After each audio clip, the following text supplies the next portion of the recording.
Good, good. I like it all the way from top to the bottom, and I can't tell you what the top to the bottom is right now. That's why it's so great. The competition in that room, and how it sort of gelled so fast with bringing some new guys in has been very very impressive, and just how they show up to work every day. It's been real fun to watch.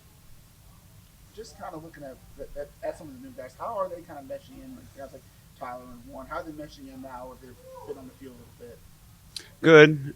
It's been really good for them because I'm challenging them on multiple positions in a new scheme. Just challenging how much they can think and how much they can move and how much they can react to playing with other people and all that stuff, and sort of trying to build the chemistry between those positions. And it's been real fun to watch. And obviously, I mean, the lead guy in that room is Zay, and how Zay is sort of taking the ownership of the leadership in that room.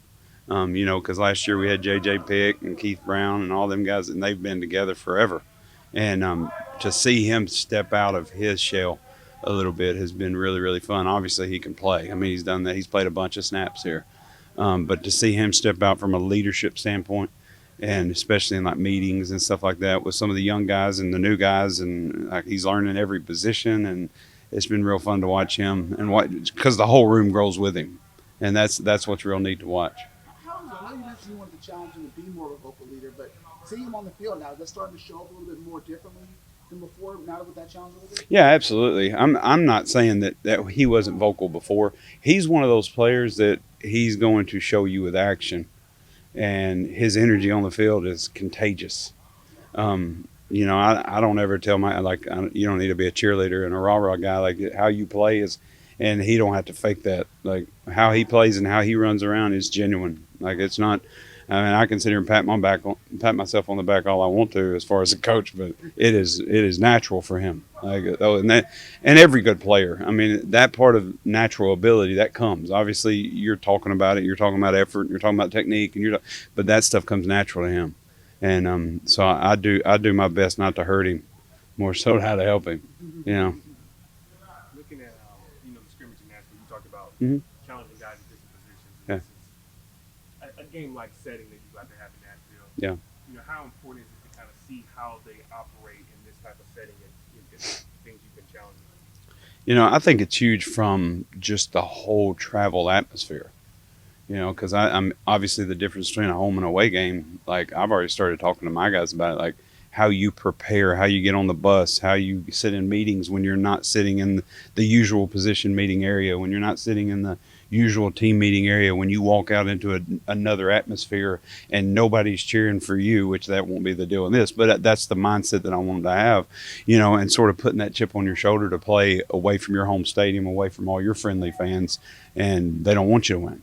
I think that's the big thing. My challenge is just how you travel, and then it doesn't matter what color the lines are on the field or the logo, whatever it is. When you get out there, it's the same play.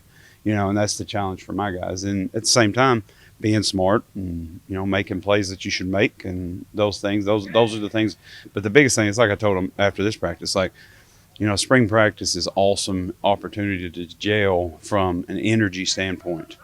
You're trying to be okay. Where does our energy come from?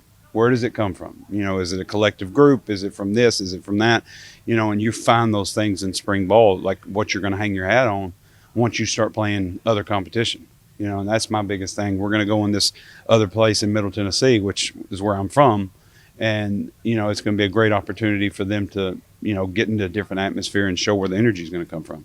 What's it going to be like for you? Just mentioning that. Obviously, this is familiar territory. What's it going to be like for you, just as a coach being there?